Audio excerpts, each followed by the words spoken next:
ndenge kaka IGF auti koloba ba faux enseignants tolobelaka yango na assemblée générale na biso ba école fictive tolobelaka yango na assemblée générale na biso nyonso wana l'état akokoka kozwa misolo te mpona kopesa deuxième palier ya balakisi tala kutu lelo ti lelo baenseignant bazali na grève oyo tolansaki banda le 19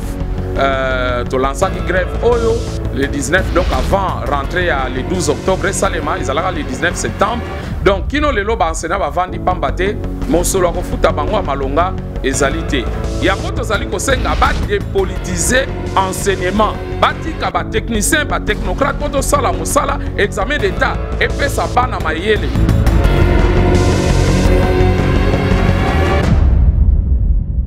Voilà, c'est parti, très chers internautes. Vous nous suivez de partout, France, Belgique, États-Unis, Grande-Bretagne, ici en Afrique également, en RDC, vous êtes nombreux à nous suivre. Merci de nous rejoindre parce que nous sommes là pour vous informer. Alors, les lots Kobeta Masolo à gratuité à enseignement, IGF, Inspection Générale de Finances et Salimo Salanayango. Aujourd'hui, on dirait les ennemis, il n'y a gratuité à enseignement aujourd'hui. Ils semblent être connus. Aujourd'hui, on dit qu'il y a 5 personnalités à niveau, il y a un ministère, il y a EPST, il y a des tournements de fonds. Bon, on va appeler ça, enseignant. Ça a été détourné au détriment du personnel non enseignant. Ndetogomon Jean Bosco Puna, vous le suivez un peu de partout. Celui qui milite, celui qui a milité, il est parmi ceux qui ont milité pour la gratuité de l'enseignement. Togomon Aye, réaction par rapport à Moussala IGFP, Bango enseignant, Bazoka Nisani, pour sauver l'enseignement. Parce que le lobby catholique,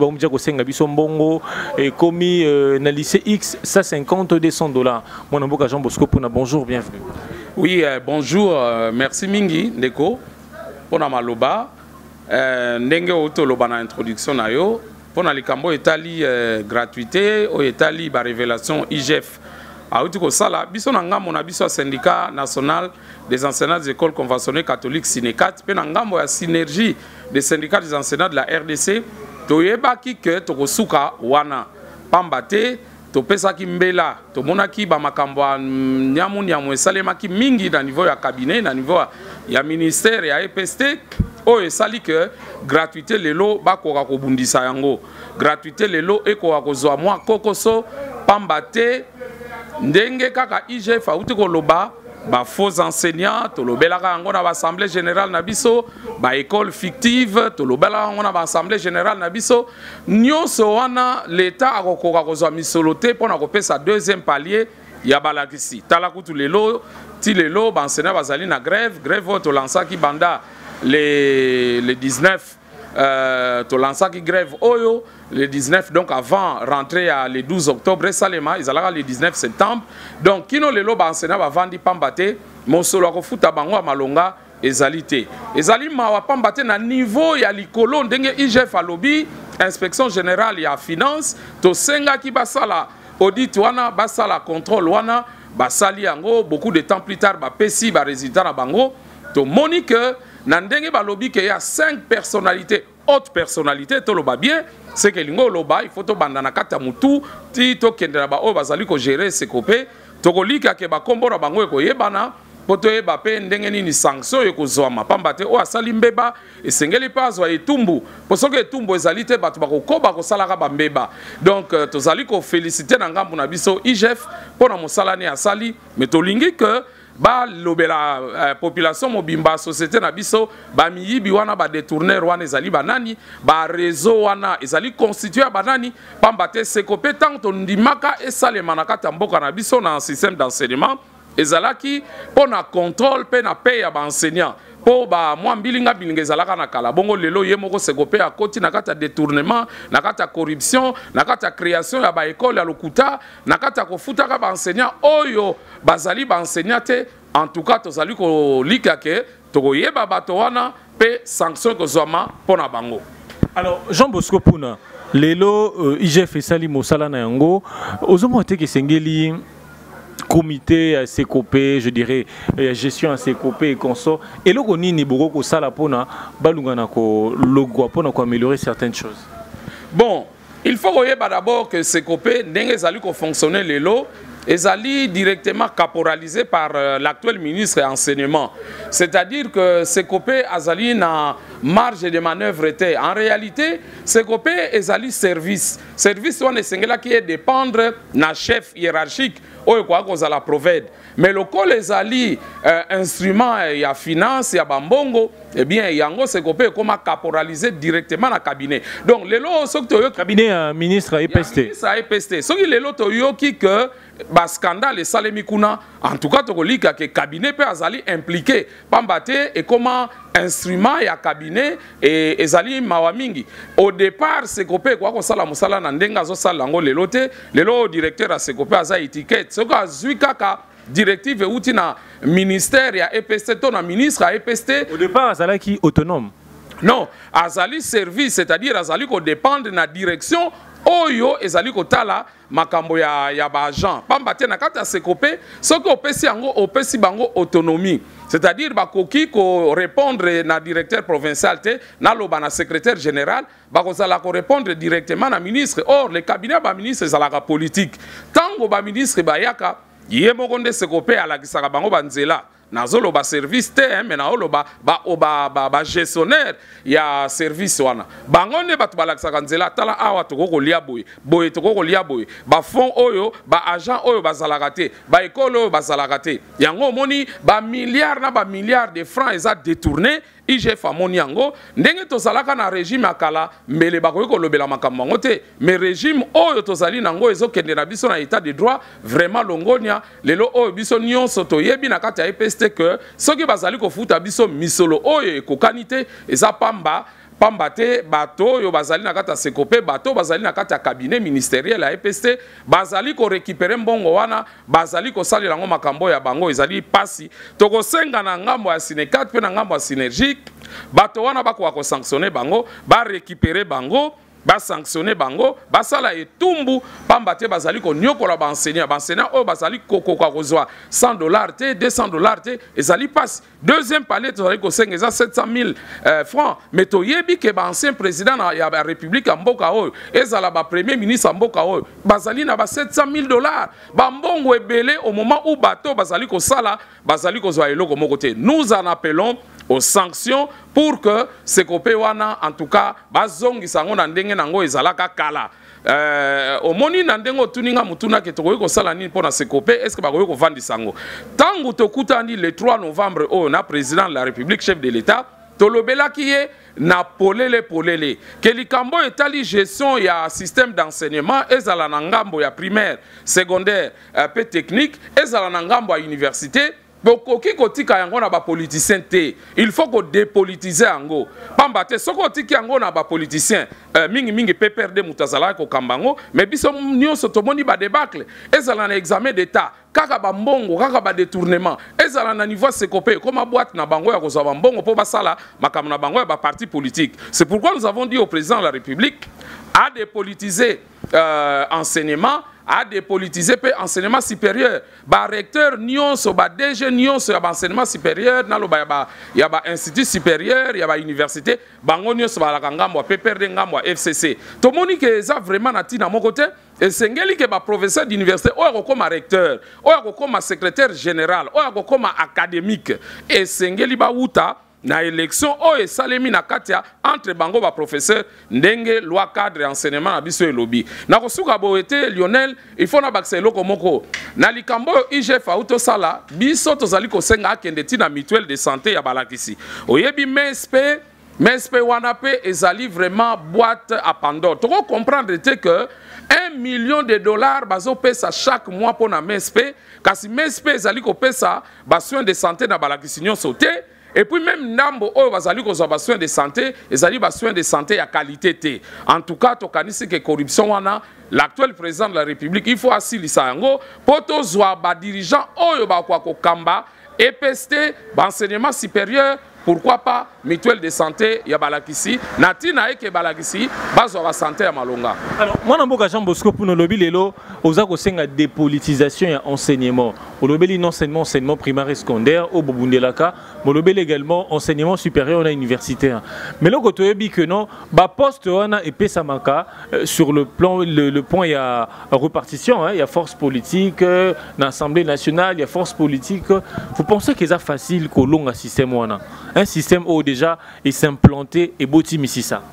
Oui, merci pour la motuna na yo, mais oyebi union sacrée pour la nation o ezali ko salema makamwana ko kweya. Et ko pambate boni mboka ngo mobimbe zalaka ba politicien te mboka oyo pe ezali ya biso ba citoyen ba technicien ba technocrate société civile. Donc denge tozali ko kende na union sacrée pour la nation tokoliki ya que ba complexe wana pamba ke ba politicien ka ke sengeli bazala wana ba équation politique wana esengeli esila pamba te soko tali ba répartition politique lelo au bilan ezanini bilan ezan négatif largement négatif yo ozali ministre ba tie yo wana na poste net o ya éducation c'est-à-dire vous venez avec de l'éthique vous venez avec de la compétence mais tant komi wana obandi ko recruter ba enseignant lokuta obandi ko futa bato basengeli ba futa bangote bobandi ko détourner misolo à l'état. Donc vous manquez de l'éthique et je crois que bato modèle wana ba politicien modèle wana ba prouver ba limite na bango ba ko isuko zala na à la tête ya ba poste wana te hein au état le ministère renseignement. Il faut dépolitiser la société civile, les technocrates, les techniciens. Biso to salaka musala na biso kaka ya ko tangisa tozana ba diplôme oyo et ko permettre que to kamba babilo ko nyosona pourquoi pas société civile les ali, ba techniciens bazali soko bazui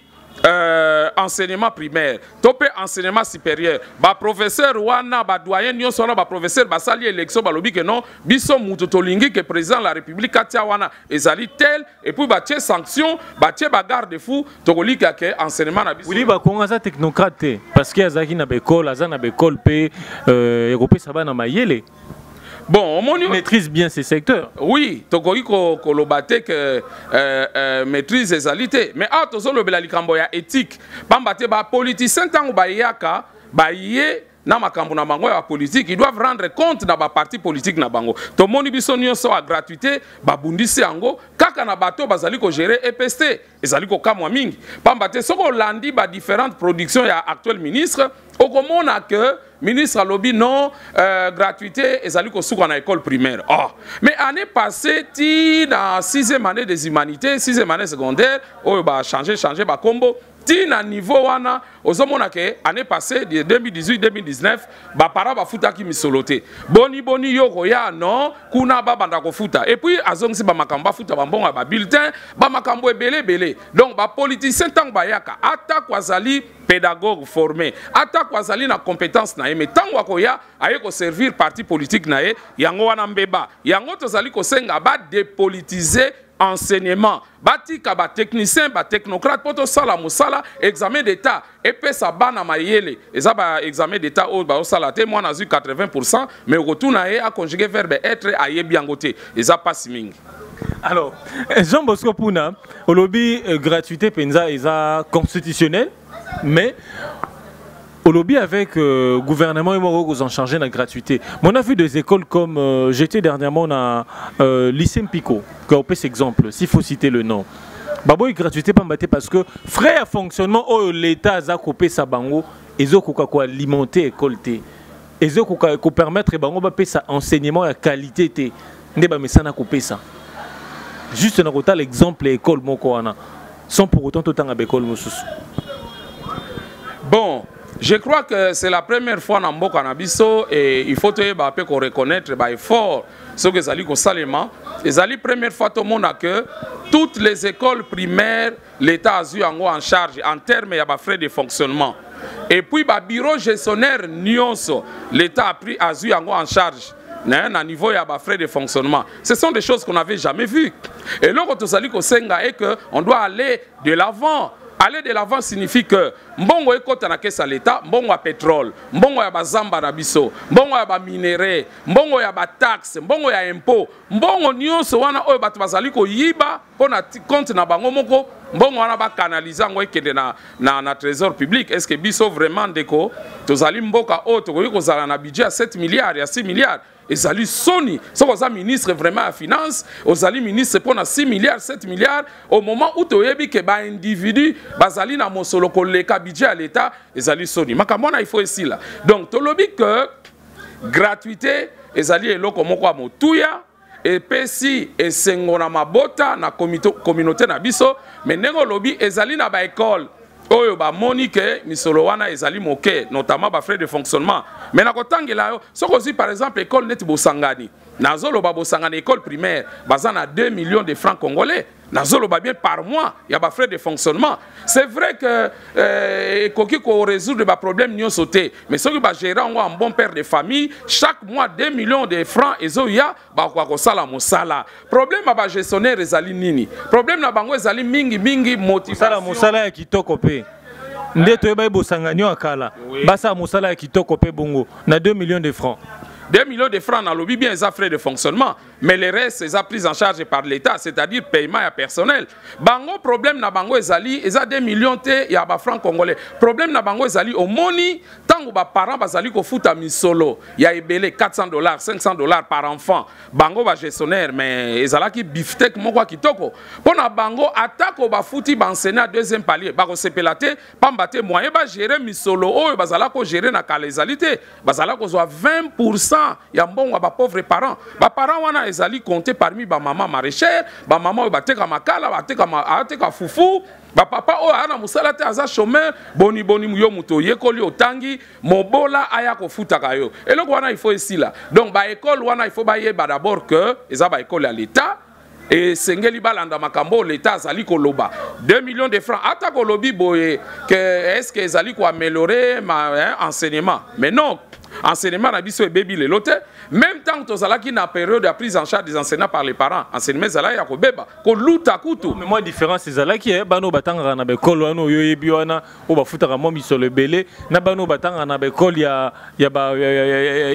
l'état tono benga bon en fait bana au monde bango ndiri bazana niveau assez par rapport ya bana bekolo wana bon wana ça peut-être jugement na mais loko il faut to lobezanine peut-être eza une infime minorité. Or, biso tozo bundela bana nyonso ya République. Para nyonso azalaki na musolo ko futa $400-500 te na lycée bosanga. Bongo pe na ba école wana. Est-ce que bazako bengana bana te? Bazala ko bengana bango. Soki parents a futi dans les délais te, moi na ba bengani au lieu de 222 jours de cours azu yango te. Donc c'est un système discriminatoire diabolique. Toko ko ndimate ke ba oyo bazali ba bengami na vocation na bango, basali sa population, donc ba religieux, hein, toko ko ndimate même 5 ans yango to kendaki na cadre synergie to kenda ko tikela 5 ans ba père évêque bazwa memorandum to memelaki bango pambate ezala na motema mpiko ezala na lycée bosangani ezala na Elikia na collège Boboto bango nyonso ba école wana ezali gérer na ba prêtre na ba religieux ba o basala ba vœu oyo ali ke no bango il faut basunga la population mais ekomi mombongo ezali pasi mingi mwana mboka Jean Bosco Puna toujours la gratuité. Budget à 2021, 6,8 milliards de dollars américains. Combien l'État congolais a-t-il à disposition un secteur et éducation? Est-ce que Misolo, l'État congolais a-t-il un secteur et éducation et Kokoka pour permettre à Bisoba éducation bien il y a solo? Oui, mais nous militons en faveur de ça. Les lots oyo gratuité zala qui évalué na 2 milliards poussière de dollars. Les lots na budget c'est combien prévu? Nous oyo coûte ya gratuité yango moko 2 milliards autour de 800 millions. OK? Yango nde évaluation nango. Mais 2 milliards 800 millions ceux qui gouvernement na biso a telemi a reçoit yango pour financer gratuité na tolobi budget général eza ba 7 milliards eza makamba lokuta eza lokuta pambate misolo o esengeli ekota na kesa l'état ekota raté biso to kota la budget wana te le gouvernement en tant que pouvoir organisateur enseignement esengeli na aluka misolo même en dehors a budget na biso aluka ba financement o ko permettre que enseignant azo sala musala na maternelle tala musala na maternelle les a pasi mingi mwana oya ye ayebi le côté au transformer ye o azo sala na primaire na secondaire ti na université po nazo lobela o eloko moko tanto kuta na mokonza mboka lobi na biso boye makambo ya gratuité ekoki pe ko kende ti na université biso to lobi na ye iyo pambate avant 1993 biso ba o to tangaka ndenge ni to zako za bourse à l'état to tangi na ba frais à l'état boni ba étudiant o ba ye bana na biso bazo ya lelo ba leki na biso baza ko ya lelo ba continuer ko futa na université président de la république ye moko na ba ambition o azali nango sur le plan social a lobby que tozali capable à kokende ti na université parce qu'il faut yeba que dès tozolo ba professeur d'université baza autour ya $2000 ezambongo ebelete c'est vrai na carrière na bango mais esengeli que biso nyonso tokende vers eloko wana nakotikala na secteur na biso ya EPC po toloba ke gratuité ezali vraiment salvatrice ezali eloko moko oyo ezali kopesa kimia na baboti ezali pe eloko oyo kopesa bana mayele na ndenge nini na ndenge ke mwana akokende kelasi pendant 222 jours de cours mutu akoagresse azali te mutu akobengana ye azali te akolanda mate ya nyonso bon problème ezali ko se poser par rapport na qualité pamba te soki enseignant azali démotivé akosala musala malonga te yango tolobi bafuta biso deuxième palier bazo bambongo nyonso ba miyibi na miyibi batondani na kata ba cadre omonaki olandaki yo moko makambo ya comité de suivi de la paye hein ou bakeko mona près de 140 000 fictifs ba compte moko alokuta mais ndenge nini boko développer mboka ndenge nini bako respecter bino en tant que ba autorité yango président le 8 tia état de droit yango ne bandi ko kanga bango mais asala molende atia sanction po ba misolo ekota ba futa balakisi misolo o ekoki po batangisa bana malamu likambo mosusu poka na gratuité yango ezali likambo ba infrastructure omoni ba classe komi okuta 80 élèves okuta 100 élèves ezali ebele to senga ki na bulamatari atonga pona mbula oto moni pe eloko moko neti ezo salema te wana nyonso ezali ba blocage ba kokoso mais esengeli toyeba ke une réforme de cette envergure ezali vraiment difficile bo sala ngona pété esengeli ka kezala na mikakatano mais tozako loba na ba oyo bazali na pouvoir bayeba que peuple azali kotala bango peuple alingi ke ba améliorer social ya enseignant et puis ba améliorer conditions po bana batanga malamu. Jean Bosco Pounozali, secrétaire général de Sinecat, merci à vous répondre à la question. Ngane mutuna kotonda yo et puis nazali koloba na ba autorité